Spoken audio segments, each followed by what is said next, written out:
What's going on, everybody in Wrestling with Tragedy? Thank you so much for watching the show. Whether you're watching this on Wrestling with Tragedy YouTube or on the Vince Russo Network, wherever you're watching us at, we really do appreciate it. Make sure you guys go and hit that thumbs up. Let us know you're enjoying the episode. I'm joined here, as always, with Piers. And God, why do we keep letting Angel back in? Dude, he's your friend. I got the hookup. But, before you go any further, Kevin, I just want to say this show ain't the same without that little flavor of Pierce vaping or coughing or sniffing at the start of the show. It doesn't, we're missing that little aspect of the show. But anyway, go ahead. Keep going. So, guys, It's my gimmick. We have a very special guest here with us today, and it's going to be an absolutely amazing show, guys. Before we bring him on, I just want to take one quick second to plug our amazing sponsors. Piers, you want to tell everybody about A-Rock Designs? Oh, yeah. A-Rock Designs. They are the company that you are seeing all over the Facebook groups, in all wrestling Facebook groups, pages, everything. They make custom cups, hoodies, keychains, t-shirts, you name it. They actually made me this custom CM Punk tumbler. You know I'm a huge CM Punk fan, guys. So I was amazing. I was amazed when I got that. They also do stuff that isn't wrestling related. My kids got a couple of cups. My wife even got a cup. They're absolutely amazing. Hit up Ashley Rodriguez from A-Rock Designs, and she will take care of you and do amazing work. I cannot recommend them enough. And yours and Angel's favorite belt maker. What's that? Championship belts, baby. If you put it this way, every wrestling fan either owns a championship belt or fucking wants to have a championship belt. As you can see, Kevin's got a few up there. I've got a couple up here. Wasif championship belts are one of the best belt makers in the world. If you want a custom championship belt or a replica of your favorite championship belt, you can either hit up Kevin Rodriguez, or if you'd rather talk to someone a lot more friendly, you can talk to me, your favorite Australian. And we can help organize you and put you in contact and get you the best championship belt out there for the best value of money. We have special payment plans. Well, they have special payment plans that are available. So, contact us today, guys. Get yourself a championship belt and we'll be all good to go. Also, let me just say a special thank you to the Cicadas band for providing that awesome song in the beginning of our intro video. Their song Restriction is amazing. Make sure you go check out the Cicadas band on Facebook and YouTube. Absolutely. Being able to have that entry music without worry of, being in trouble for copyright laws or anything like that. You guys have helped us out in a tremendous way. But guys, we're going to be covering something very touchy, something that we've seen affect not just pro wrestling, but football and other major sports as well. We're going to be after AEW's All Out. We all saw the Matt Hardy match. We've seen where he fell, hit his head on the pavement, clearly was not able to walk or stand under his own power. They continued the match. And due to that and the uproar amongst wrestling fans, we're going to be covering CTE today. But before we get into that, as I said, we have a very special guest. Angel, you've known this man for a very long time. I couldn't think of a better guest to have on. He is an absolute legend in the world of professional wrestling. Ladies and gentlemen, Please help me in welcoming the man, the myth, the absolute legend, Mr. Stevie Richards. Stevie, how you doing? I am so happy to be on a podcast that's on my schedule, my early morning schedule. It's 6:17 a.m. This is perfect. When I heard what time it was, usually I'm sure people, a lot of the wrestlers especially, are like 6:17 or 6 a.m. My God, I'm just getting home at 4, where I'm just like, yeah, that's right. This is what happens when your partner's an Australian. Yeah. Freaking Australians, man. I might have a few questions for Piers about Australia. That's off topic from wrestling. I'm so curious about what's going on down there. More than happy to answer any questions you have, buddy. But first, I have to, as a worker. First of all, Angel, very good to see you, and I miss working out with you early in the morning or late at night when everybody's going out to party at the hotel.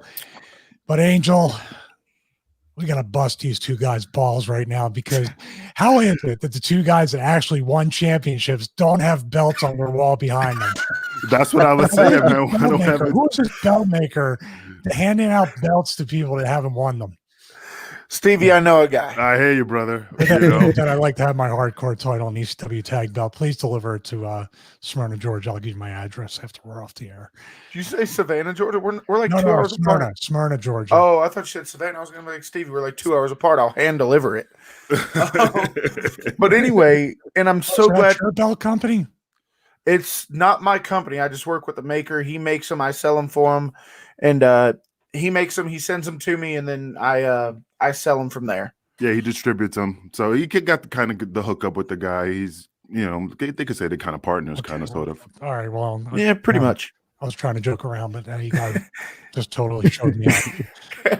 But anyway, I'm so glad to have Stevie here on the show. Angel, you as well. You always have really good insight, to the things Piers and I weren't privileged to. You both are workers in the business.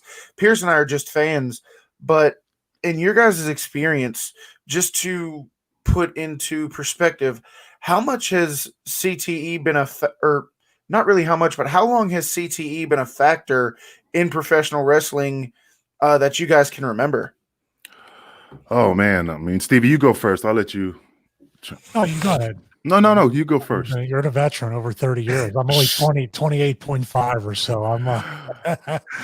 I mean, I'll be honest. I never was familiar with CTE until, when it first came out on the news. I'm not gonna lie, because I was never aware about concussions. I got concussions. I got hit in the head, but I never thought about it. I never was really aware because, in the business during the 90s, Johnny was just always like, keep pushing forward. Don't worry about it. Drink vinegar. Your brain will be okay. And in ECW, we always wrestled hurt. I never said I cannot finish my match. I was always afraid to say I couldn't do it. So I always pushed forward, so even if I did have a concussion, I was not aware, I was not savvy on it, I gotcha. Stevie, anything you want to put input before we move on? Yeah, I just think the culture back then in wrestling, I can sum it up in just a short kind of synopsis that wrestling used to be something to where if, for example, if you put your hands up for a chair shot, you would at the least be fined by the company, at the most have tons of heat and almost be crucified by the boys. You could lose your push over that because there was very much a red badge of courage. There was something to be said. I mean, there's a whole thing too about putting your hands up and having your arm broken too because guys were swinging them. Balls. So if you weren't taking it on top of your head, you could potentially, shatter your elbow. Other things could happen. It was a dangerous thing to think about. I will say this moving forward, I'll touch back on it.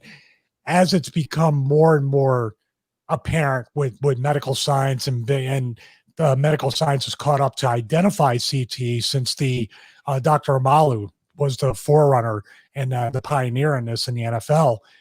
I've done everything that I possibly can to using neuroplasty and using other things, keeping my mind sharp, learning something new each and every day, because Angel and I we're in the wheelhouse of nightly concussions, multiple ones within matches. So I think that needs to be prevention, along with guys doing something to stave off the symptoms as long as they can, are two things that I think the athlete can really take control of. And the funny thing is that, I mean, through the years, I've been forgetting things, but I'm always like, nah, I can't be CTE. It's just I'm getting older.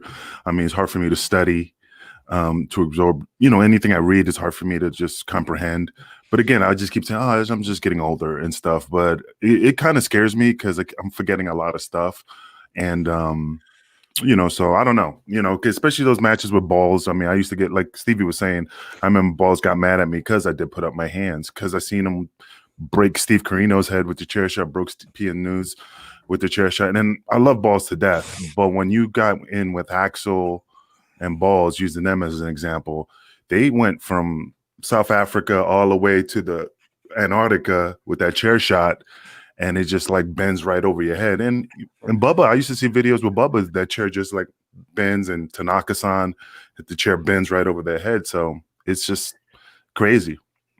So for everybody who's watching who may not know what CTE is a progressive degenerative disease amongst the brain brought on by things like concussions and head injuries and brain trauma and stuff like that. And to put into a better picture, so this is what a picture of a normal human brain looks like. And the other one is one that has been ridden with CTE, concussions, brain trauma. So this is the kind of effect that it has on a normal person, on a normal person's brain. And the reason everybody is so up in arms about it, I mean, they have been for, I mean, most famously since the Crispin Wall case. But recently, everybody's really taken off about it after AEW's most recent pay-per-view this past Sunday, All Out. I happened to watch the pay-per-view. Did anybody else happen to catch it? I'm sure you've seen the clip. I saw the clip. I didn't see the match. So what happened? What happened for everybody who may not have seen it, and then we'll open it up so we can talk about it. Sammy Guevara was involved in a match with Matt Hardy. They had a spot where they went up on a scissor lift. There were two looked to be merch tables just below the scissor lift, and Sammy Guevara almost looked like a spear to Matt Hardy. They came off the scissor lift. They were going to go through the table, which is fine, except for one part. Matt's entire upper body missed the table, and when they crashed to the ground, his head hit the concrete floor. He was knocked unconscious for about 45 seconds. After he regained consciousness, he clearly was not, and I really wish I could show this footage, guys. However, it is copyrighted, and we cannot do that. But even after he makes it to his feet, he cannot walk or stand without the guidance of Sammy Guevara. They bring out a doctor, and the doctor clears him to continue to wrestle, and they restart the match.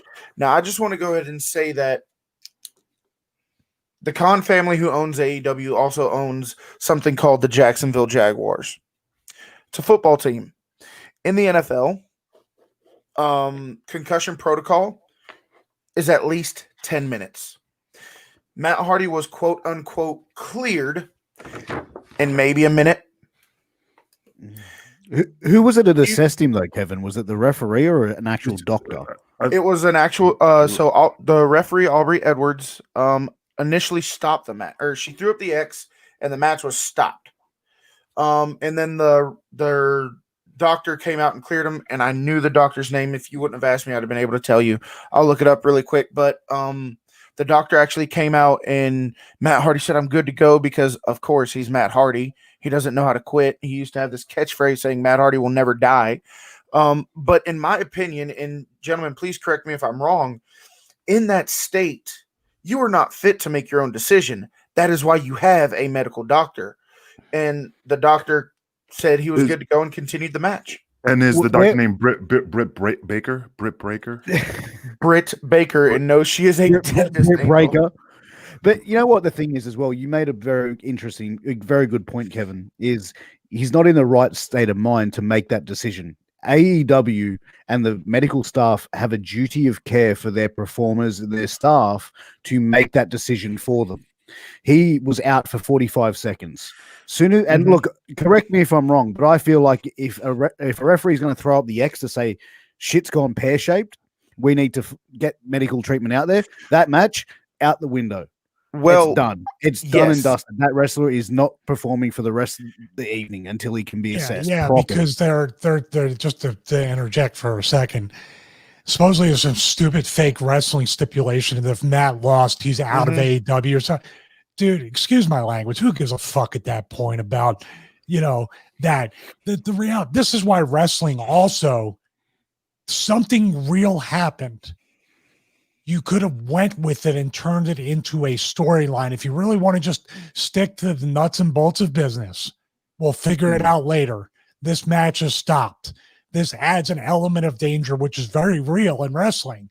But no, we got to go to the next choreographed spot, which is actually more dangerous. And Matt Hardy, don't know if you ever seen the guy walk. His hips and his legs and his back are not necessarily in the best shape, but you're expecting him to climb a scaffold, which the bars are even thicker, that, if you were of sound mind and body, it would be trouble to navigate all the way up to there for another goofy spot. Table spots, I said shortly or interject quickly, but I can't, because how in the world can we just reset everything in pro wrestling and start like really, really taking a good hard look at it, because you're going to fall through a table. Now you got to go higher to fall through a table. Now you have to spear somebody through a table. Now you have to climb even higher than that to go through the stage. What's next? Falling off the roof of the stadium? But that's They had the a thing. spot like that planned at WrestleMania, by the way, between Kevin Owens and Seth Rollins, jumping off the ship at the Tampa Bay. So they are somebody's going to die, man, or somebody's going to be left like in a state where they wish they died because they're a vegetable. Yeah, Look, I think that's one of the biggest things that. First off, to answer your previous question, Angel, his name is Dr. Sampson. He is the head medical advisor for AEW, who cleared Matt Hardy. But the biggest argument that I see now, you guys know I have a very big following on TikTok and Instagram as well, and the Facebook page, amongst other places. But the question everybody seems to be having is, why would you restart the match when he cannot walk nor stand under his own ability? And guys, I encourage you to go look up the clip. He cannot walk, he cannot stand, he can barely talk, and he is literally sitting down throwing punches at Sammy, missing about 75% of those punches. And the biggest question everybody has is, why would the doctor restart the match knowing the final spot he's climbing 25 feet up a scaffolding structure where he could, if he loses his equilibrium there, he is dead?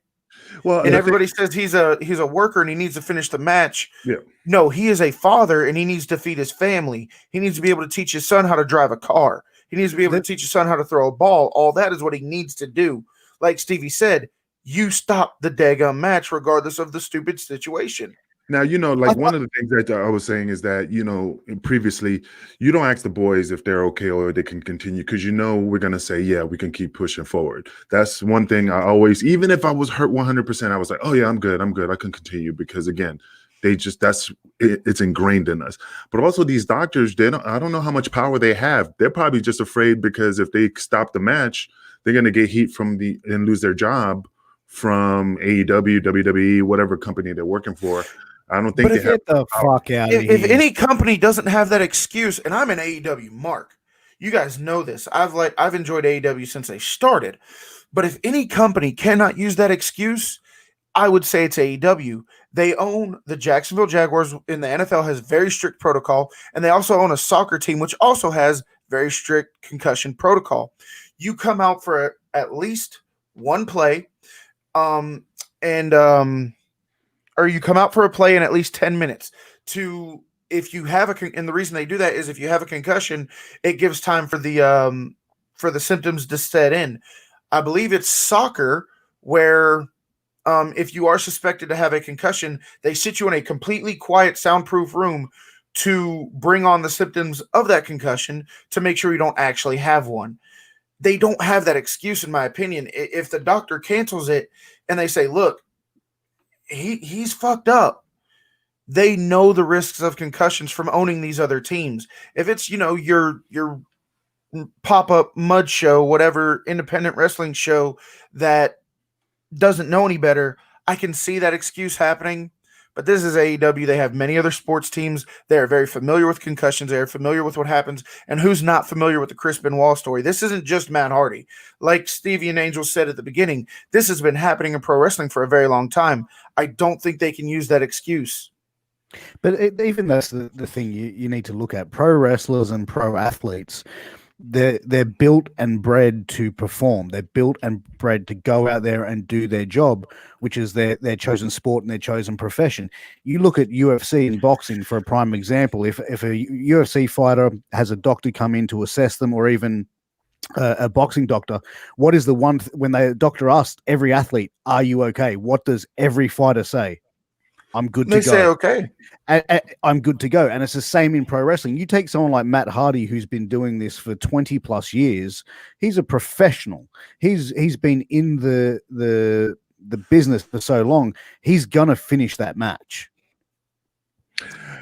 You bring up boxing and pro fighting. Let me ask you this and then I'll shut up so Angel and somebody else can talk. At what point in any pro fighting match or boxing match, kickboxing, whatever, any other combat sport, Name one time you remember somebody getting knocked the hell out and then them restart the match. That stops a fight every single time. Twice at 7 days a week, twice on Sunday, that'll stop any fight. But not in pro wrestling. It was a stupid call in my opinion, and it put Matt Hardy in such a big. It put him at such high risk. It didn't need to happen, and even his wife was very vocal about it. Angel, I'm sorry for cutting you off. No, you ain't cutting me off. I was gonna ask Stevie. I mean, because he had more high caliber matches, very more extreme matches and stuff like that. I mean, you've been at the forefront in regards to getting hit in the head. Yeah, it's good to have an actual wrestler on the show. Yeah, motherfucker. but I mean, Stevie's been in the trenches. I mean, way longer than I have. I mean, the stuff that you went through. What do you think your head is like right now? Well, I thank God every day that I still do have my sense, and that I continue, like I said in the beginning, trying to learn different things and trying to grow and use some of the science like neuroplasty. There's certain devices like the Halo Sport that I use. I try to be, because it's not about me. And I talking about Matt, I know he's got to think like a worker. There's that instinct, but as a father and a husband, which I'm a husband, and I do have, cats, not kids, but I do have people that are counting on me to take care of them and not be a burden on them in the future. That's very important to me. I get very emotional when I think about, my God, I could, even doing all this stuff, I could potentially be a burden to my loved ones for the choices that I made that I didn't think were choices at the time. Now, 28, 29 years in the business, if I was in that locker room, I don't care if I'm a babyface or a heel. If I have an angle with Matt Hardy, I'm going out there, pulling my friend and forcibly taking him out of that situation. I don't care about Tony Khan. I don't care about the fans or AEW or the finish or the stipulation. Let's talk about the cons. People might not know this because everybody's in this wrestling bubble, and very few people are wrestling and football fans, not American football, not European. There was a memo put out by the Players Association of the NFL telling players, do not go to Jacksonville. Do not take a trade to like basically they have the scarlet letter on them for the way that they run the company, the way they run the team, the way Tony Khan gets into Twitter wars. Players have come out and talked about having no respect for Tony Khan. Now you're carrying that culture over to AEW, the worst football culture in the NFL out of all 32 teams. In a league where you have teams like Oakland and Cleveland and guys this like that, and you're the worst. You're trading away players that can still, there's no faith in the ownership, and these are the people that own AEW. Now, Tony Khan, Ben Hameen put it best. Tony Khan thinks that he owns a video game. Tony Khan's like, go up on the scaffold, press up and X, do this. He doesn't have, he can say he cares all he wants. The truth is in his actions. In the opening scrum on that press conference, I want you to count how many times Tony Khan said, I rang the bell. I paused the match. I checked on that. I restarted the match. Think about that. This is no different. You can present it and wrap it up in a nice little SJW present with a bow on top. He's the pimp and they're the prostitutes. It's the same as it was for the past 100+ years. Angel, do you agree with that? No, I mean, I agree 100%. I mean, I'm a victim of those situations in regards to hey, I don't know. It's just, I was always afraid to say no. Dude, I was the king of I broke my neck because, oh yeah, sure, Terry Funk, throw a guardrail on my back. It should be fine. And ended up getting paralyzed for an hour. Yeah. Just because I was afraid to say no. Yeah. Sabu broke his neck, Chris Benoit. I mean, just tons of guys. It's just afraid to say no because we were afraid to lose our spot. And it made you look like a pussy. Well, I can't do it. I can't wrestle. I can't, But as a veteran now in a locker room, if you were in that AEW locker room, no, I ain't doing it. You would, but if you saw somebody else in a position like that, I don't care. Yeah. I don't care about the work, the storyline, the business is exposed and nobody cares, and the lowest ratings in history and continue to go down. Is Matt Hardy, whether I like the guy or not, is anybody's life worth it for a pay-per-view that you're going to forget about by the time Wednesday comes along? No, absolutely not.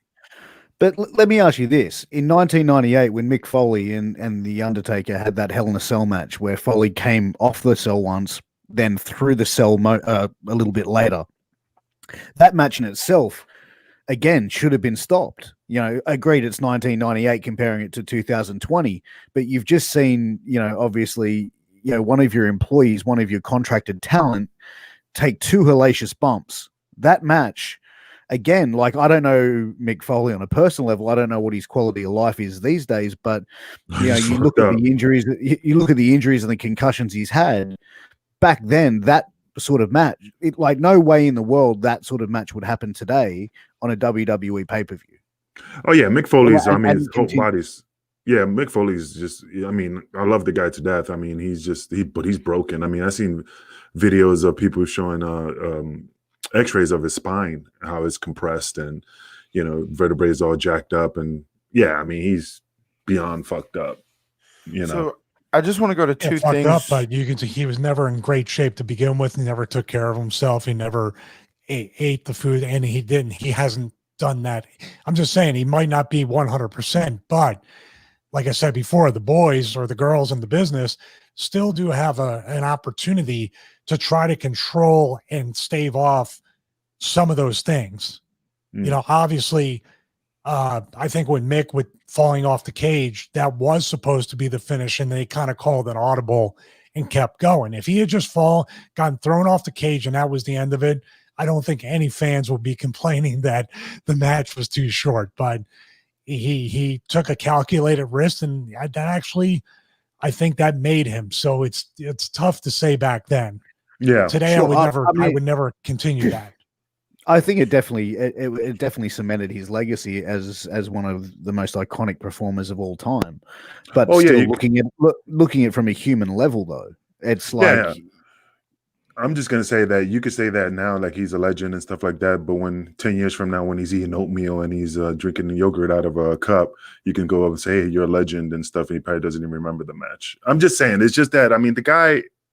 I mean, in the 90s it was different, but it's just I feel sad because when I see him now, because I don't even. How old is Mick right now, Stevie? I mean, I'm 48. He's he might be in his early 50s or something like that. And the guy was walking like he's always in pain. Again, I'm not knocking him. I think he's a legend. It's just I just like, man, the guy just went through hell and back. You know, Harley Race was very much the same way before he died. When Harley Race was, you know, NWA champion, I mean, he was one of the most hard-nosed, rough-hitting, just one of the, in my opinion, one of the best of all time, and ended up in a wheelchair for the rest of his life. I mean, this stuff is no joke. But I want to go to two quick points from Matt Hardy's wife's Twitter. She posted a lot that night, but the two that really stand out is she posted a screenshot of hers and Matt's conversation before the match took place, where Matt Hardy texted her and said, "Love you. Got to head to the football field starting in just a minute. Hope you enjoy." His wife said, "I love you. Don't be dumb." And then shortly after, when the match took place, what the fuck? Matt Hardy, what the GD fucking fuck? After that, she went on to post on Twitter, "Let me be absolutely fucking clear. There is nothing entertaining about concussions. Shame on everybody in that GD building." And another tweet she posted that night said, "They needed additional imaging done after his CT. He is still in the hospital, 1000% concussed. Anyone with eyes could have seen that." Matt Hardy went to the hospital immediately after his match and was not released from the hospital until about 2 p.m. the following Sunday. There is no way you can justify restarting that match. But Tony Khan in the scrum made it sound like he was okay. Everything was good, and that forced, I guess, Rebby to make the comments she did on Twitter. I believe that's exactly what it came from. And you know, this is why I love being able to sit down with Angel each and every week. And Stevie, once again, thank you so much for being here. You guys bring up certain points that Piers and I just wouldn't look at. Like when you brought up Tony Khan, I restarted the match. I said he was okay. I did this. I did that. We as fans don't look at it that way, but now that you bring it up, I mean, there's no excuse. There's no excuse for that match to continue. And it's like we said earlier, when you know the final spot is climbing a scaffolding structure where he is clearly not able to walk or stand on his own, the only reason people are not, in my opinion, the only reason people aren't more upset about this is because Matt turned out to be okay. For now, air quotations. Had he have fallen off that scaffolding equipment, everybody would be a lot madder. And my question is, why does it have to come to that for people to open their eyes? I just wonder very quickly if Tony Khan will be taking so much credit when it comes down to maybe a future lawsuit because of the CTE symptoms or anything. Is it going to be I, or is it going to be my lawyers, my team, my representative? Yeah, he won't be eyeing then. Yeah, I mean, the funny thing is that, I mean, I'm going back in time, but I mean, look at the New Jack and Vic Grimes incident, especially when Vic landed on, I mean, Vic is like, was 300 plus and landing on Jack's head. Same scenario, just landing on his head. And I mean, I didn't see it, but Jack saying he was leaking fluid out of his ears from that impact because they missed the table. And I mean, to this day, and I was talking to a friend of mine today. I said, yeah, Jack, when I sat there and talked to him, he's not the same. Like when I was talking one day, we were at a convention and I said, he was just quiet. And I just turned to him and I said, Jack, yeah, all right, man, you're quiet. And he goes, yeah, man, I'm fine. It's just not the same person compared to the Jack I knew during the ECW time. He's just, nah, man, I'm good. But all the videos he's saying that he's lost one sight in his eye. He's not as sharp as he used to be. And then, like I said, I was just talking to him. It just was like talking to a different person. It was just weird, you know? And I'm not saying anything bad about him. It's just, I'm so used to a different person. You know what I mean? Yeah. No, absolutely. It's crazy to think like that, you know, the head injuries. And one of the things that I was watching prior to coming on with you gentlemen was I was watching an interview with Perry Saturn, who, when I was a teenager, I was a huge fan of Perry. And the way he was talking and what he was describing of how his quality of life was, it was heartbreaking. One of the things he was saying is like, I do weird shit. Like I'll take my remote control from my TV and just hide it and go, why the fuck would I do that? And then, you know, like, or go into my kid's room and just be standing there in the middle of the darkness and going, what the fuck's going on? He's like, I would just rather lose my mind completely than have it, you know, fucking going gradually like it is. And that, man, like that's to be able to have that funk, like actually know what is happening. Like you sit there and have these little moments would be the scariest thing. And that's, even he said that. But have you guys ever witnessed any guys that you've been in the business with over, you know, 20 plus years that were showing signs of just doing very peculiar things that were out of that person's personality had traits? nothing to do with CTE. That's what I was like, because I was like, Stevie said that's called a Tuesday night, Piers.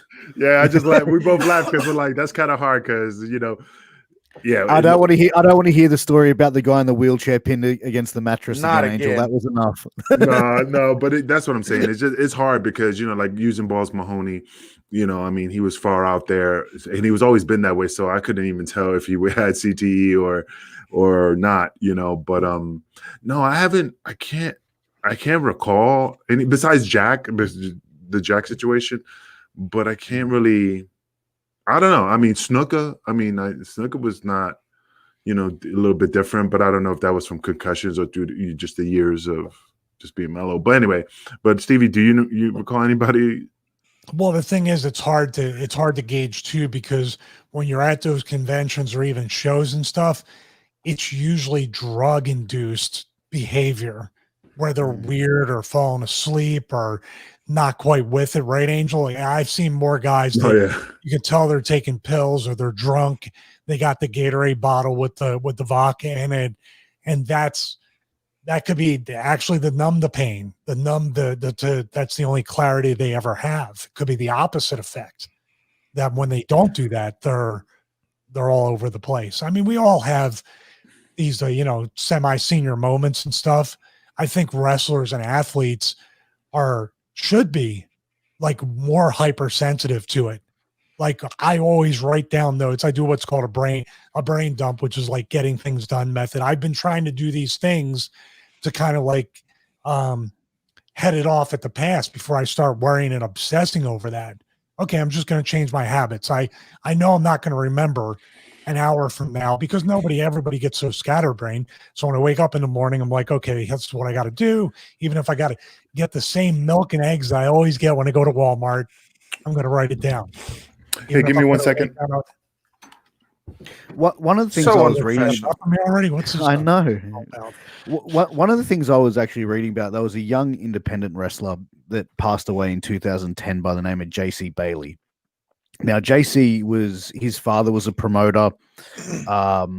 JC was one of the deathmatch wrestlers who was very heavily involved with Ian Rotten and John Zandig back in the early 2000s. He passed away in his sleep. And when they did the checks on his brain, everything like that, it was just from multiple concussions. Before he went to sleep, he was complaining of a headache, numbness in the hands, and he was 27 years of age. That's fucking nuts, dude. Like, you know what I mean? Like, compared to like you see some guys in their 50s and 60s that sort of start getting that early onset dementia. This guy was 27. Like. Yeah, there was in the League of Denial documentary. I believe it was in that or another one. No, there was League of Denial. That great documentary on the NFL concussion thing, Dr. Amalu. And that's something that every wrestling fan and every wrestler should watch because these guys are protected with helmets and padding and all that stuff. And even then, like you had said, Kevin, they have to sit out for 10 minutes. Mm-hmm. There was a high school kid that had it after he committed suicide, or there was another one that died, and he ended up. And that's the one thing too. People can say, well, he has CTE, this and that. It can't be officially diagnosed until post-mortem, until after death and an autopsy. Yeah. Like the initial one with Mike Webster, played center for the Pittsburgh Steelers. Here's a story that should terrify everybody out there, especially wrestlers. I remember his kid telling a story, and I don't know if you guys seen this documentary. It's on YouTube for free. He's sitting in his truck, and it's super, super cold in Pittsburgh, but he doesn't have a jacket on. And he's like, Dad, why don't you put your jacket on? You're cold. And he was like, well, that's the thing. I'm cold, and I know that I need to do something about it, but I don't know what to do. I'm paraphrasing it, but that he's cold, but he doesn't know how to solve the problem of being cold. I would assume, you're an NFL fan. Mm-hmm. Do you remember Aaron Hernandez? Absolutely. 27 years old when he died. At the top of his field. Just came off of a Super Bowl win. He was national champion in Florida. Known for taking some hellacious shots. He ends up going to prison right after they win the Super Bowl. Ends up going to prison for murder. They suspected him of killing one person. Ends up that he was charged with killing, I believe, 3 people. He had been convicted. He was going through an appeal, and his lawyers telling him this whole time, like, we got a pretty good shot at this. I believe he already had one overturned. I watched the documentary on Netflix. Yeah, he had one of his convictions overturned, and they were going after the second one. And before it ever went to trial, he ended up hanging himself in his prison cell. Turns out his brain, I believe the doctor that was on the Netflix series said, Aaron Hernandez was 27 years old when he passed away. Had the brain of an 82-year-old man. Fuck. It's funny. I think I was reading about that. Yeah. You read? It's a great. It's actually a great series to watch, and really gives a lot more insight on CTE and brain injuries and stuff like that. I mean, there's a lot of other stuff in there too, but it's absolutely free to watch on Netflix, and I highly encourage anybody to watch it. If you really want to learn more about CTE, they go into a very deep discussion about it, and it's a very good watch. Now, I mean, when I heard a rumor, but again, I don't know if it's fact or fiction, but when Axel passed away, I heard his family donated his brain to get tested, and I heard he had the same type of thing. But again, I mean, I heard it, but I didn't know if that was fact. Have you heard something like that, Stevie? No, I would assume that they would have done that. I would assume Chris Nowinski would have reached out since he has wrestling ties. I want to push back a little bit on the Aaron Hernandez thing, and even talking a little bit about Axel and Balls and other people like that. Aaron Hernandez was running like this since high school and college. Mm-hmm. So the behavior, like the murders, you can't really fully connect those because the pattern of behavior, and of course being famous in football and the Miami Hurricanes and getting away with literally maybe murder because of course he could perform and he could score touchdowns, so that solves every problem, right? So that's something with that. But Axel and Balls and other people, the drug use and the other problems and the choices that are made, you'd have to look at somebody like, I'd go back to the Mike Websters and other people, even Andre Waters, who didn't seem to have too much of an outside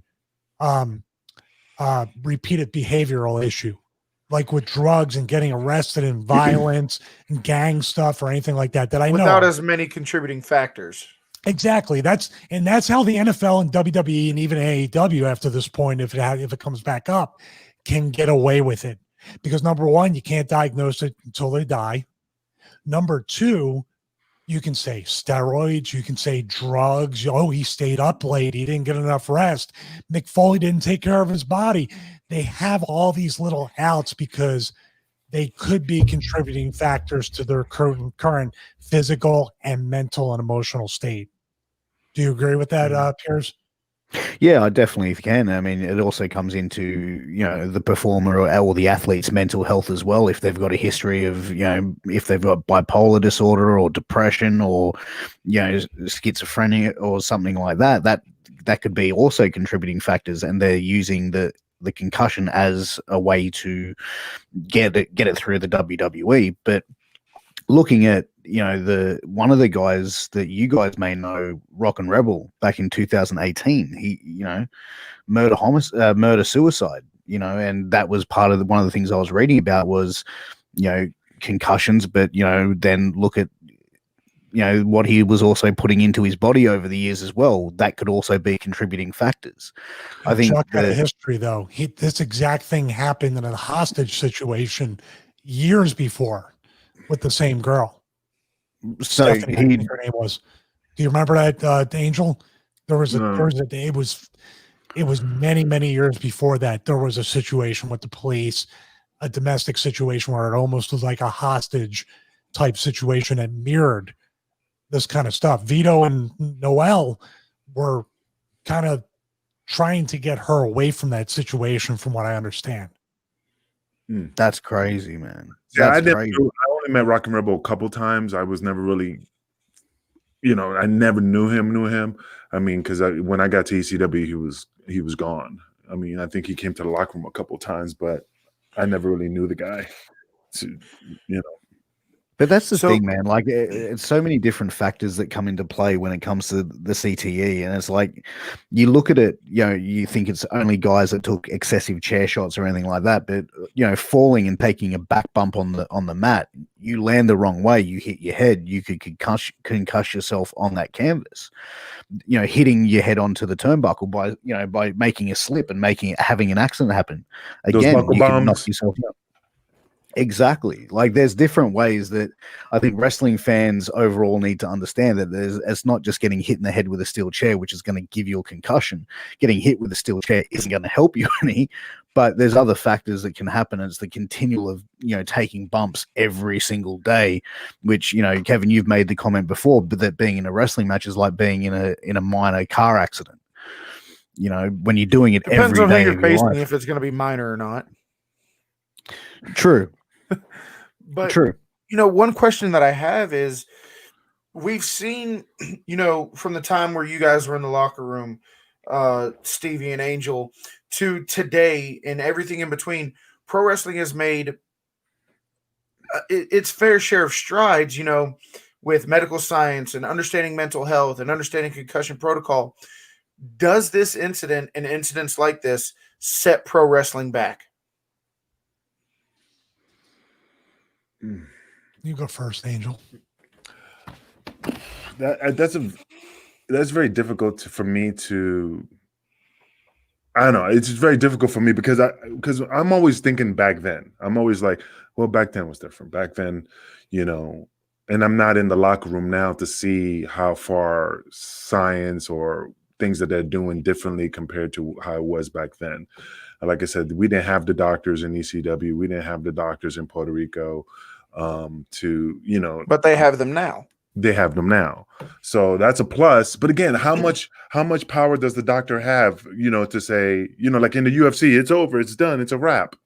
In WWE, are they like, hey, Vince, he can't perform, he has a cushion. Fuck that. Shane Douglas has a great story about that from the Garden. Well, you gotta tell us that if you know it. But he had something where he could have been paralyzed. He was messed up. His spine was messed up, and the commission doctor told Vince, if he goes out there, he might be paralyzed. And Vince got in the doctor's face in that, like, almost like TV Vince. Like, what are you doing? You're gonna fuck all these people tonight out of the main event, which Shane was like popcorn. You know what I mean? Trying to play it up like Shane was going to cost the WWE like tons of money for not performing.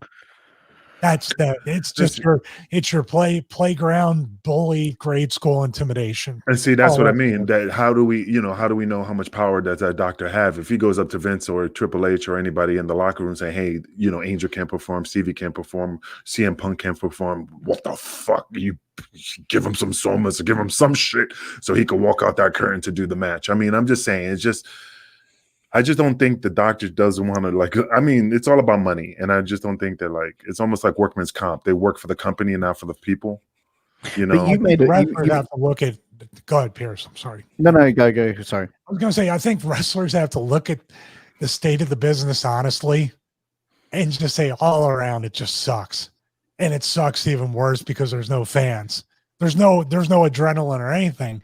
So you're looking around like, what am I falling off a scaffold or getting speared through a table for? No, it's never been less popular. You can appreciate it. You can like AEW. I'll call out AEW once again, since I seem to be doing it in this episode. I thought this was supposed to be sports based. I was supposed to be based on wins and losses. I thought it was supposed to be like more athletic and less bullshit like WWE does. How many gimmick matches were on this pay-per-view that were silly? Not only that, you bring up the win and loss record, and this is an argument that I had earlier. And like I said, I'm an AEW fan, but at the same time, if you truly are a fan of something, you can call it out on its bullshit. You bring up the win-loss record. When's the last time the number one ranked guy got the world title opportunity? Darby Allin, who was ranked, I think, number 5th, just faced Jon Moxley for the title. What's the point in having him if you're not – you sit here and say wins and losses are going to matter, but then on the same hand, and I know I'm getting off topic with this, but on the same hand, you're showing that wins and losses don't actually matter. In these gimmick matches, you had the tooth and nail match, you had the Mimosa Mayhem match, you had the Broken Rules match. You would think if you're an AEW fan that Vince Russo wrote this show, right? you talk about Russo, but this is Tony Khan writing this shit. Are we allowed to say that on this network? All right, it's all right. I'll get you guys up to the main channel soon.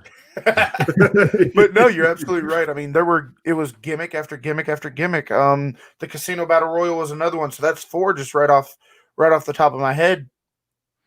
And but Stevie made a point. It's funny how he says, the fans and in the audience, and there's no fans out there. But I always remember, it doesn't matter if there's 1 or 2 or 10,000. You give it 150% because they paid their ticket.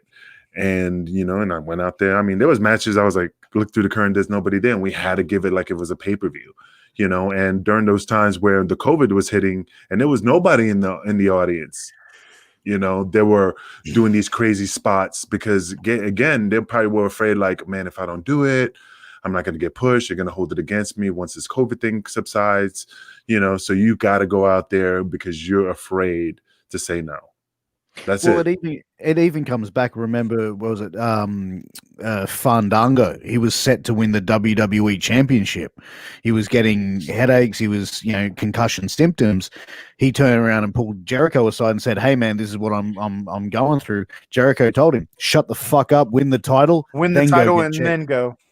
Yeah, shut your mouth. Win the title, then go. You know what I mean? We can say all we like that it's, 21st century, everything's all changed and all this bullshit, but like that wasn't that long ago. Even CM Punk, when he left WWE in what, 2013, he was saying the doctors would just jab him with a needle, push him out the curtain. You know what I mean? So that wasn't that long ago either. Are these doctors really out there for the benefit and the care of the performer?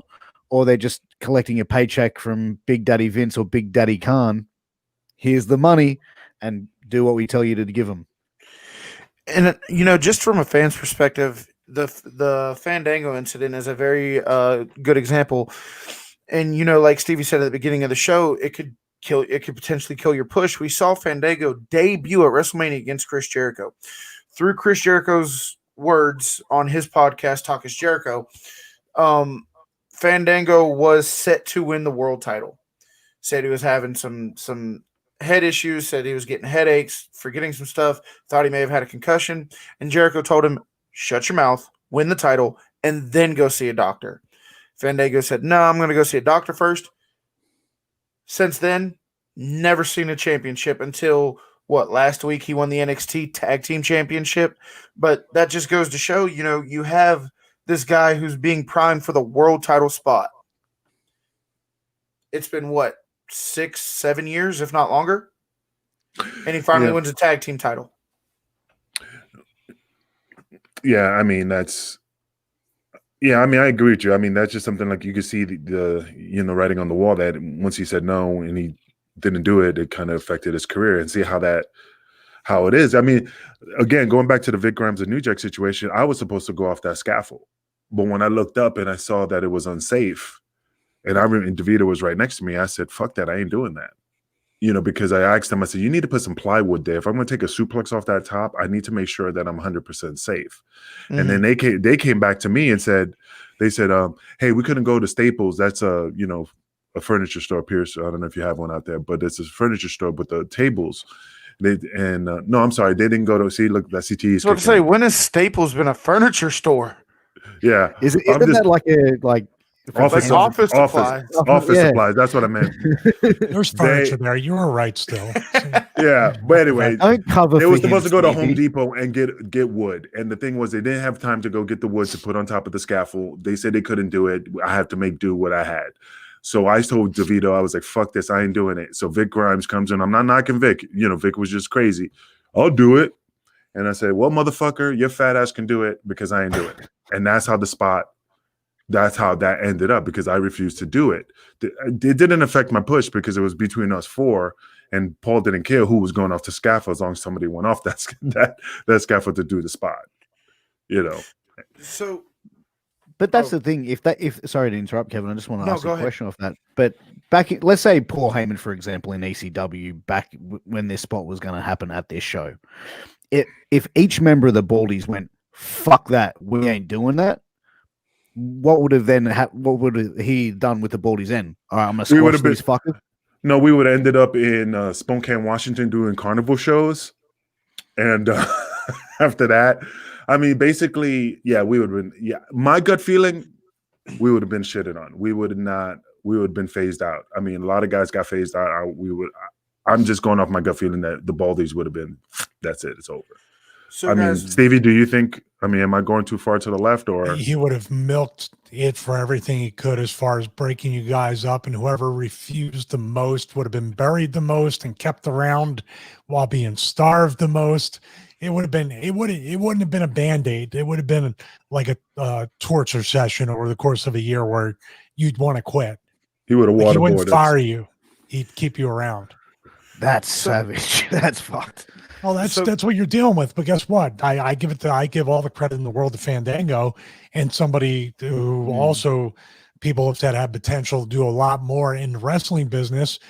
There's choices I made at the time that quite frankly, not so much medical, but ethical, that were ones that I can live with today and be friends with people like Angel and be myself. But if I had made the other choices, I probably would have gotten a world title or intercontinental title. I'm not saying anything so nefarious. I'm just talking about, burying this guy that didn't deserve to be buried, or joining in the high school cafeteria, peer pressure, and all the bullshit I didn't want. I wanted to make money, save it, and get out and do something else. But unfortunately, it's a lot of go along to get along bullshit in wrestling. That doesn't mean anything. And Fandango, yeah, maybe he would have won the world title and then he would have sought a doctor, but maybe all the symptoms, or maybe, numbness in his arms and all these other symptoms would have came up that he'd still be living with today. And he looks like a fairly healthy guy that can live a normal life. So Jericho within the business was giving him good advice. Just get that belt, get the money, get that 8x10 so you can go to conventions after you're out of here and you can forever be a WWE champion. I get that. But I think Fandango made the right choice for longevity in his life. And I commend him for that.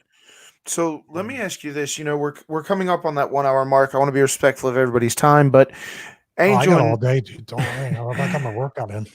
Angel and Stevie, you guys being, former wrestlers and being in that environment, if there was a young independent wrestler watching the show, or just somebody seeking some kind of advice on this topic, what would you tell a young upcoming wrestler working the independent scene about the severity of CTE and concussions and head trauma and stuff like that? What would be the advice you would give that person?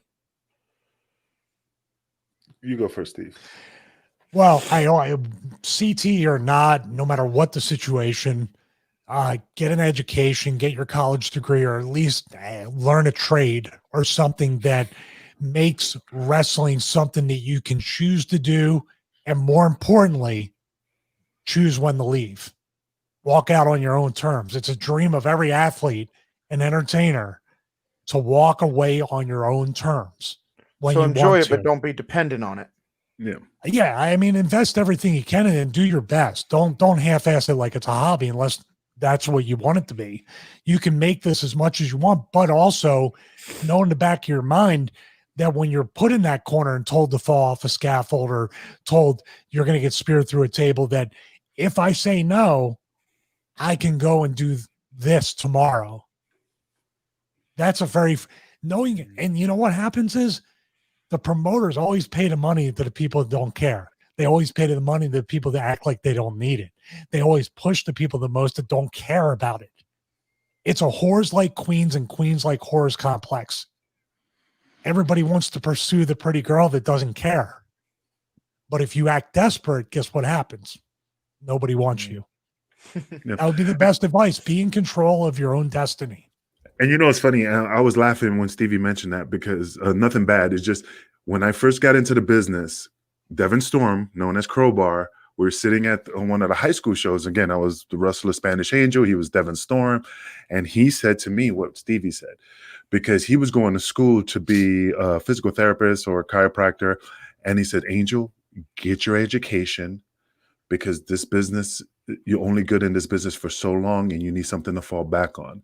That's why I'm going to school, to further my career, because I don't know how long I have in this business. So my dumb ass was like, inside I was like, whatever, man, I don't care, man. I'm going to be a star wrestling, this and that. But he gave me that advice. And to this day, we were talking, he was telling me about, when he was in WCW, he was going to school, he was taking his exams, they were kind of helping him continue with his education. But it's funny how Stevie mentioned that's the advice from not even a veteran. I mean, he was a veteran, but he was still in the indies. But he was giving me that advice saying, Angel, get your education. You need it, because you don't know how long you have in this business. And the other thing, he's true, because when I used to be quiet. I used to be like, no, I'm not going to bitch. I'm not going to bitch about my contract. I'm not going to bitch about the money, because everybody's bitching. Balls was yelling, and everybody's getting paid. Everybody's getting paid. I'm not coming to the next show. And I was just like, I'm going to be the quiet one. I'm going to be the good wrestler. And they're going to see at the end that I'm going to get paid. They're going to take care of me. Nice guys finish last. Nice guys finish last. As yeah, so I was the same way, and I didn't learn that until after my full-time career was over, and I started Stevie Richards Fitness, and I started the projects that I do outside and all the things that I have going on. Very much like I'll still get calls and things like that with promoters and people that think that they got me over a barrel because they're not aware that I have my own business, my own brand, and other, income producing things. And also still, like Angel said, even at almost 50, I'm looking and saying, maybe I'll go back to school. Maybe I'll learn a trade because when I own a house, I don't have to pay a plumber or an electrician or whatever. Mhm. I see a benefit in all that stuff. But it took me almost 26, 27 years to learn that kind of stuff. And guess what happens? I get more calls than ever because they say, he doesn't really want to do it. You better have a good money amount if you call him. It's really weird because I was the quiet one. I was the one, dude, I'll just sit back and I'll be the good employee. And it sucks, but it will only get you so far if they don't respect you. Yeah, absolutely. But now I learned that now. I wish I knew that then, and I maybe would have been further. I'm just speculating. Well, you got further in life because wrestling does hold you back. Yeah, to some degree, being in the bubble. So guys like us, it's been a blessing because we kept one foot in the real world the whole time. Well, I mean, like, I forgot who taught me this. The same people you meet on the way up is the same people you're going to meet on the way down. So I never treated anybody with disrespect. I mean, like I said, the gimmick, the angel gimmick is just a gimmick. It's just a character. Besides, you did a little bit to me when you tried to take over the hotel gym. That was a little disrespectful. I was going to pull that card on that one. I want that treadmill. Yeah, it's actually as an old saying that my dad used to say, Angel, which is very similar to what you just said. Be careful of the toes that you step on today because they may be connected to the ass you have to kiss tomorrow. Yeah, that's true. That's true. Yeah, but again, like I said, with the CTE situation, I get kind of scared because, like I said, I this times I forget a lot of things, but I don't know what contributes to that. I mean, you know what I mean? Like my mind's like, it's not that. It's just my mind is just old, and stuff like that. But like Stevie said, the only way they could figure it out is when I die and split my skull open and see that pea-sized brain of mine and see if I have that type of damage and stuff. I mean, Pierce, you're Australian. You guys are all fucked up in the head, so they probably can't compare apples and oranges. No, we just put the people we think that are a bit off in a boxing ring with a kangaroo. Whoever's left standing is, awesome. So let me ask you guys one more question. Today everybody's got one of these. Everybody's got a cell phone. It's got the world. Okay. You got the world in the palm of your hand. There's so much information about concussions, CTE, brain trauma, and all this stuff out there today. How much information was available to you guys when you guys were wrestling, and was it easy to find that information, or did you guys have to search for it? I mean, it was the dirt sheets. I mean, the internet was not as technically advanced as now. We had the sheets, the magazines. Shit, I didn't know anything. I'm not gonna lie, I didn't know nothing. I just was like, if I got hurt, I pushed forward and that was it.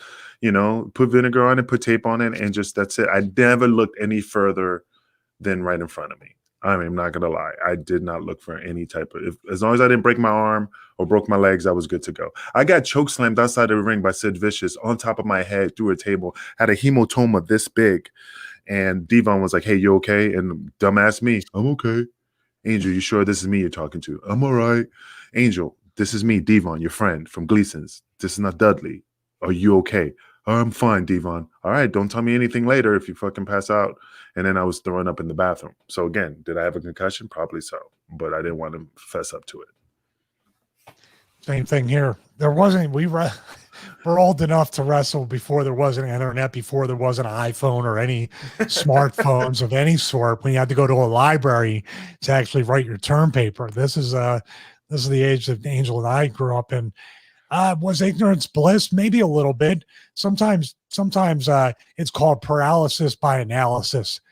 We didn't have time to overthink any of this, and we really did learn a lot of great lessons. That's the thing too. During that time, at least, to push through and finish a match, this is where you kind of weigh the risks, because that taught us to push through in very difficult situations, to finish what we started, to have discipline and willpower and just heart. Things that you have to learn from being a boy to becoming a man. And you're around a bunch of men in your early 20s like I was, you learn real quick your place on the food chain too. So that makes you learn humility. Like what's the thing now? Like would people post the stuff they would post on a larger scale in social media if they thought they had the risk of getting punched in the face? That's a wrestling locker room right there, like a prison yard.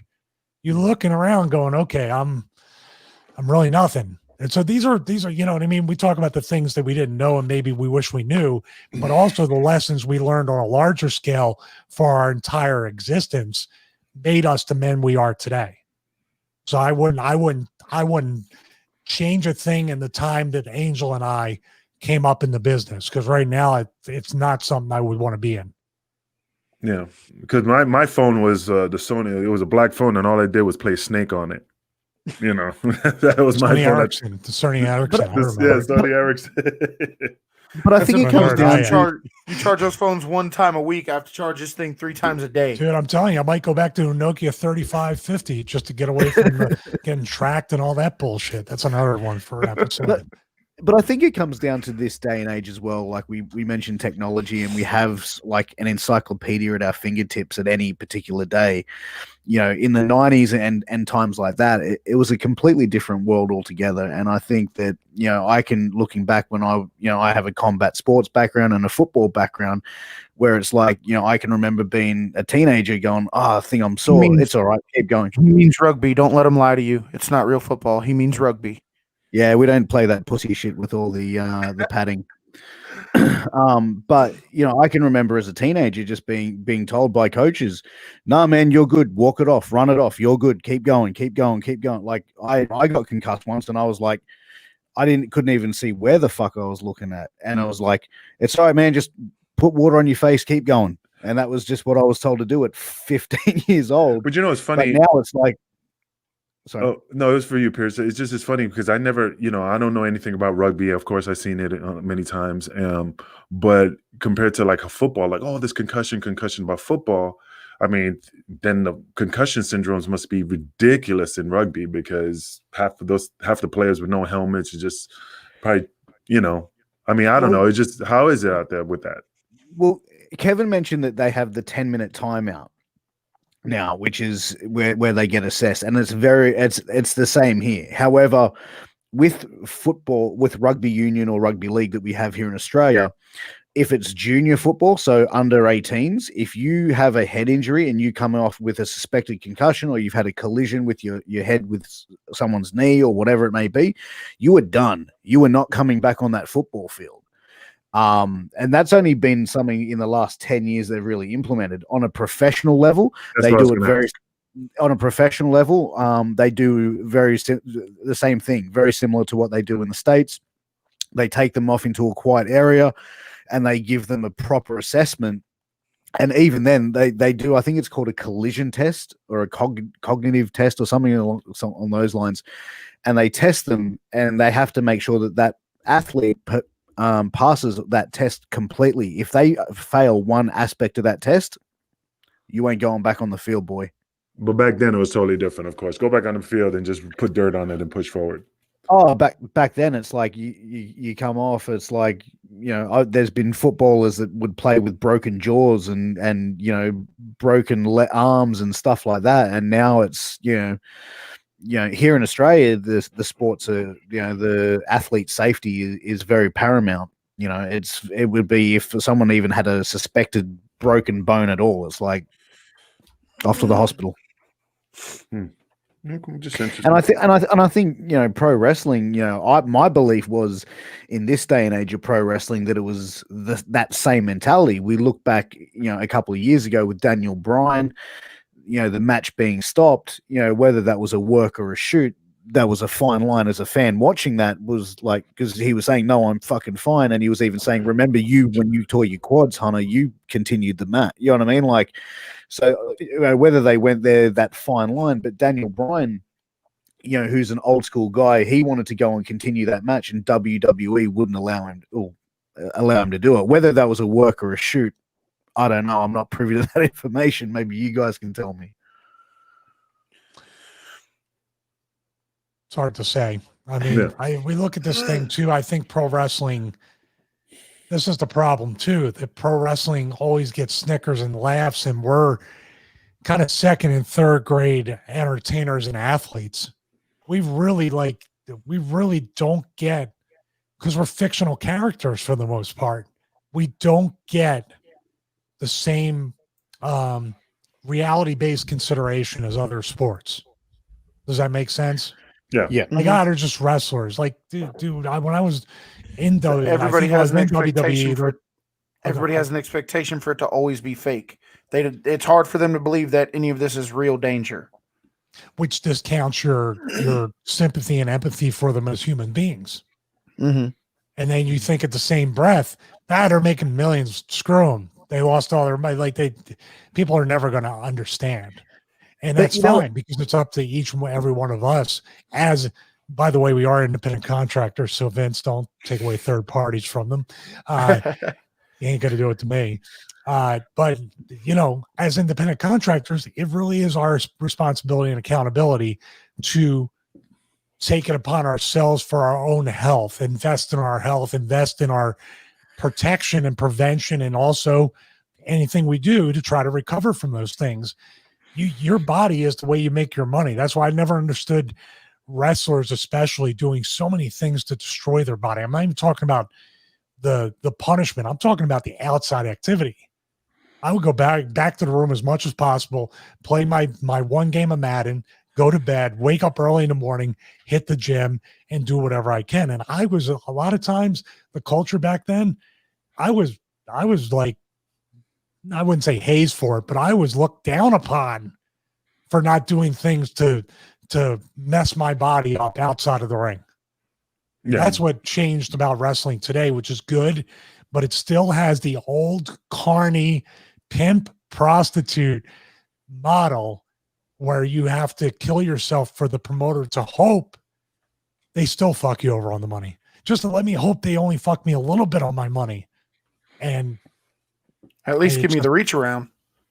It's really just fucking hell. Well, hard times, Kevin. Hard times. And they probably these wrestlers keep on up with it. This is a time, just to speak one last time on it. No. When the pandemic happened and there was no fans. There's WrestleMania every year. Now more than ever, with TV contracts on the line that total almost $1 billion to $2 billion. This will be the time for everybody to at least get together and make some demands. I'm not saying start a union, but start a union if you want. They can protect their own business and their interest right now more than ever. But they're still stuck in the pimp prostitute past model. Well, that's the thing. Oh yeah, I 100% agree with that. I mean, it's just funny how promoters, like he was talking, promoters wanting to screw you, and they're praying that you have a little bit of CTE, so they go, I know I hold them $200, but maybe if I give him $150, he won't remember, because these promoters are slick. What was you gonna say, Pierce? Well, I was just gonna say, recently, we're talking about how promoters trying to screw over talent, and you made mention earlier with the third-party deals and the Twitches and all this other bullshit that these WWE stars aren't able to do. Definitely an episode we're going to have. I just want to make a comment on this. What if they all fucking got a Twitch account, right? Every WWE superstar, what are they going to do? Fire everybody? But you need to have somebody like the look on Stevie's face said it all. I'm just saying, like, they all get together and go, let's all get fucking Twitch. Let's start fucking playing Call of Duty online together. I don't know. Like, they can't enforce shit like that. But you got to have somebody to set it off. Everybody's afraid to set something off. They don't want to start a union. They don't want to be, if I mention, I'm using Stevie as an example. Hey, Stevie, I want to start a union. And Stevie stooges me out. Hey, Angel wants to start a union. Out the door. He's a troublemaker. I mean, there's nobody willing to take that helm to start to help the boys out, to protect us. That's the scary part, that nobody wants nobody wants to take responsibility and start this from the beginning. Ben and I were going to do it the right way. Ben and I had talked about that because the kid over in England was talking about it, but he made it his own personal vehicle. The kid David Starr was trying to do it, but then all that stuff came out about him.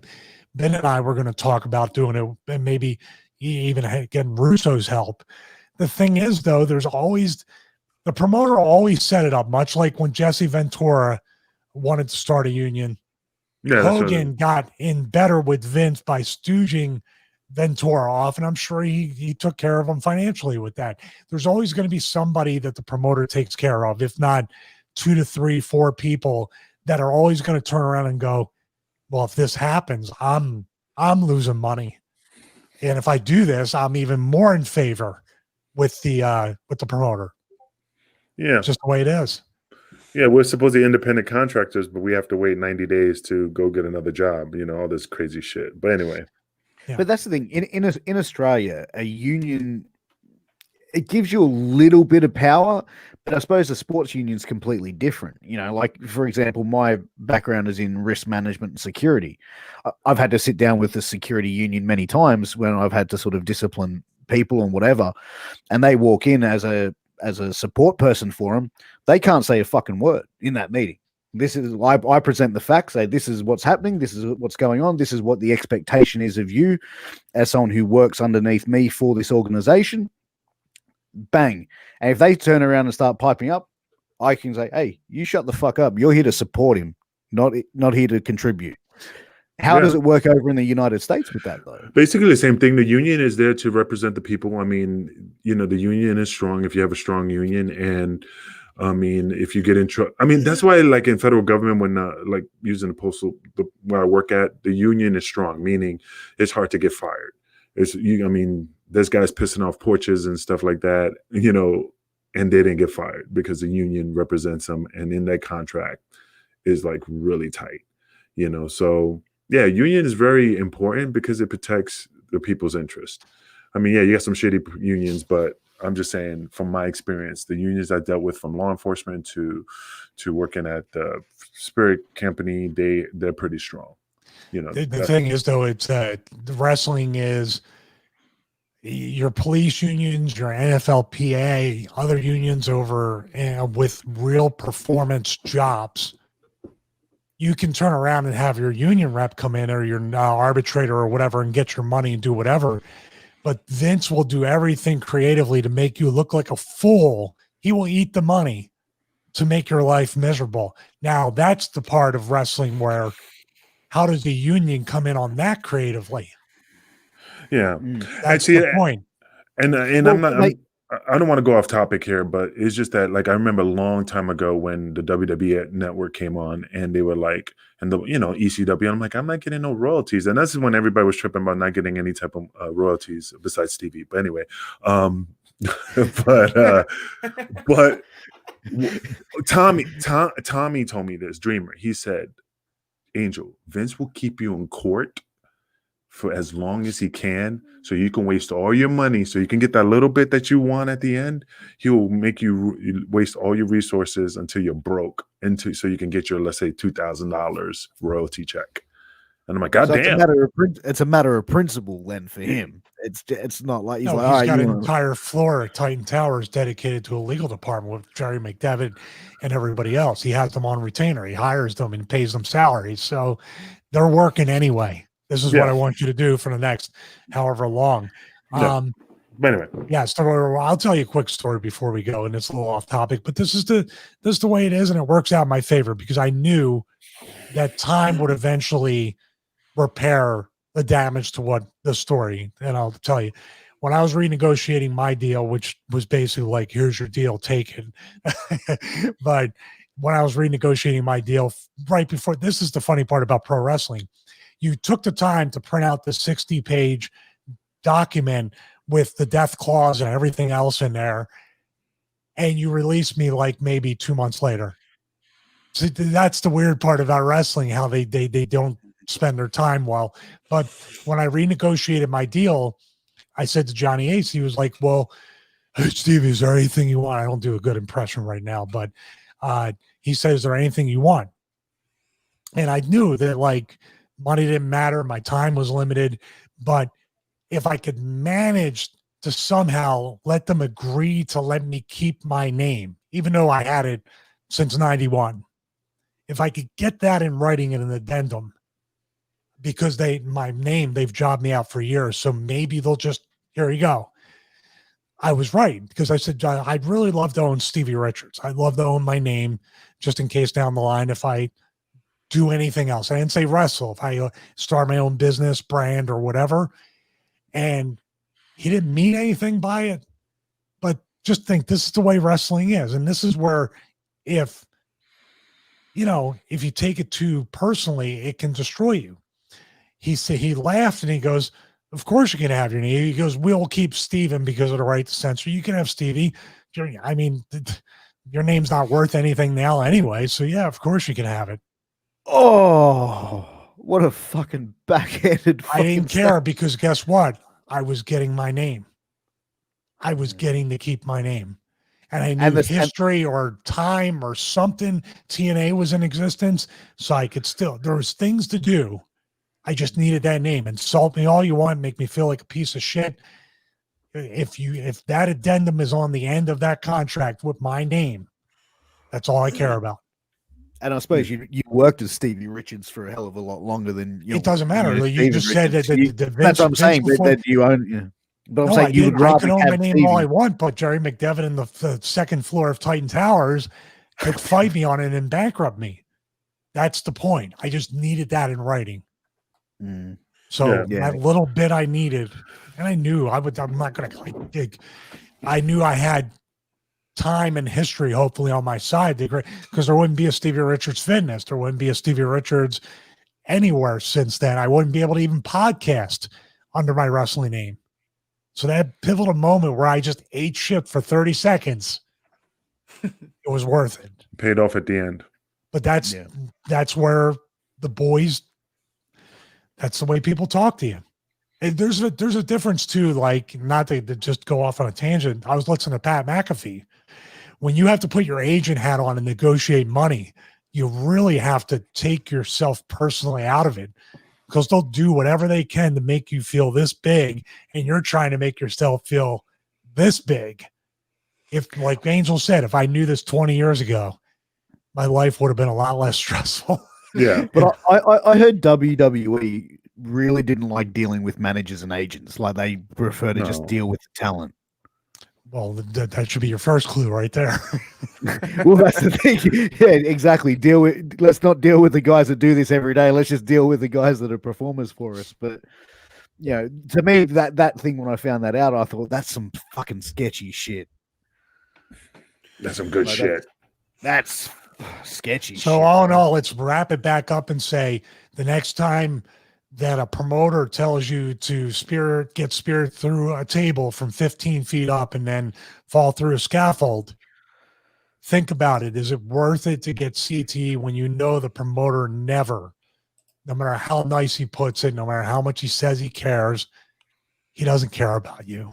She doesn't care about you. Nobody cares about you except yourself and the people that you're going to have to live with after you take that bump, after you take that spear, after the AEW, WWE, Impact, and all that stuff have chewed you up and spit you out.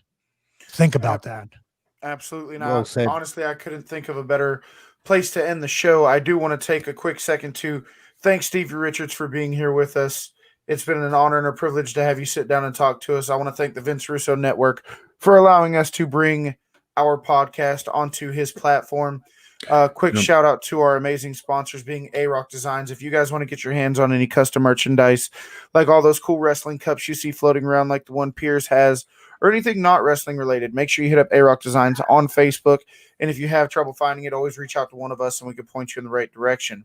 Also, WASF Championship belt. Go ahead. Tell you what's up. I don't have one. For any of your championship belt needs, if you're looking to start your belt collection or add to your belt collection, you can get in contact with myself or Piers, and we'll gladly take any belt orders that you may have, Stevie. But anyway. And Stevie, I know you don't need the plug because, but the two fans that we have on our show, where can they find you? Well, you can go to StevieRichardsFitness.com and check it out. I just finished editing the beginner yoga series, which is a full follow-along thing that will include breathing, safety stuff, a core workout, very much for beginners. So it's very much the basic foundations. And I'm even selling them in modules. So people, if you just want to try the first month out or first module, you can do that. They're all going to be under $10 a piece. Lifetime access. If you lose the videos, resend you the download links. And everything I sell on there has bonus content and also lifetime access to the programs and videos. And I want to say something about your show. And I said it when you guys started it. You guys have an amazing niche, mainly because most of the boys and girls are afraid to talk about this stuff. And that's what makes it stand out. And it's a very honest podcast. I enjoy listening to it. I'm catching up on it. I got the DiBiase episode, finishing up that during cardio and going kind of backwards on your case numbers. It's just stick with it because it's really something from a legal perspective, from the boys talking about it, outsider and insider kind of going back and forth. It's really unique. Vince loves it. Ben loves it. I love it. It's going to catch on. It's just consistency and staying there each and every week with it. Hey, somebody's got to do it. Nobody actually wants to do it. Why not you guys? I'll do it. Yeah, That was Angel's. We love doing it. That was Angel's. So all of this started, and I got to give a plug to Piers because Piers, this really was your brainchild. Well, it was Angel's brainchild, but you really put the wheels into motion. Yeah. Piers and I run other shows where we interview people from pro wrestling. Piers reaches out to Angel, gets him on his show. They have an amazing interview, and next thing you know, Angel wants to do a podcast. And Angel's one thing was, I don't give a shit. Ain't nobody knocking down my door. Because that was one of our biggest thing was like, how far do we go? What do we talk about? What don't we talk about? And Angel's like, look, ain't nobody knocking down my door. We talk about anything. Yep. And that's the thing. Like, I brought in Kevin as a close friend of mine, and we were thinking, okay, this is going to be Angel's podcast. So Angel was saying, what about a name? I was like, I don't know. What about Angel's Stories or Angel's Wings? Or, I don't know, some shit like that. And to Angel's credit, he didn't big time as he went, fuck that shit. No, man, it's not my show. It's our show. So let's make this fucking bitch good. So I wanted to do Fat Rats Chronicles, but that'll be your spinoff show. Little one-man Twitch stream. One more thing, just on Angel. I know he's joking, but he's saying it just kind of like he's open to being completely honest about this. I have had contact with companies over the past couple of years, but also at the same time, I'm very upfront that the brands I built along with Russo and then being on shows like this and doing my own stuff, I've been at a point where I can be like completely comfortable with myself and honest and outwardly honest about things and show integrity and ethics that I've always had, but now no fear of, so what, you don't want to, you think that's a holdup. They just want to let people know, and you guys too, especially Angel, they'll come along and try to take that freedom and take that and shut you up and do those things. Don't do it. You guys are on the right road. And I will never, ever sacrifice the freedom I have to be the best I can be and all the things I can do for a stupid fake wrestling push or something on a TV spot. It's not attractive to me anymore. Now, if you pay me some money, that makes it pretty attractive. But other than that, but I'm going to just give you guys that if you ever think you're doing the wrong thing or you think you're never going to run out of material, the business is always going to give you material. You saw that with Marty Jannetty. So just keep doing what you guys are doing. A lot more people will catch on and enjoy it. And it's a quality show. And I'm just going to steal something from Stevie. We're taking over. Steal that all day long. Steal it too. But hey, fans out there, seriously, if you want a good workout, you want to get a lot of good content, definitely check out Stevie Richards Fitness. He has a lot of knowledge. I mean, Pierce, please take him up on his offer. Anyway, let's close it up. Belts for programs. Thank you so much. Thank you so much for watching this episode with Wrestling with Tragedy. Special episode. Absolutely. Such a special honor and privilege to have Stevie Richards on here.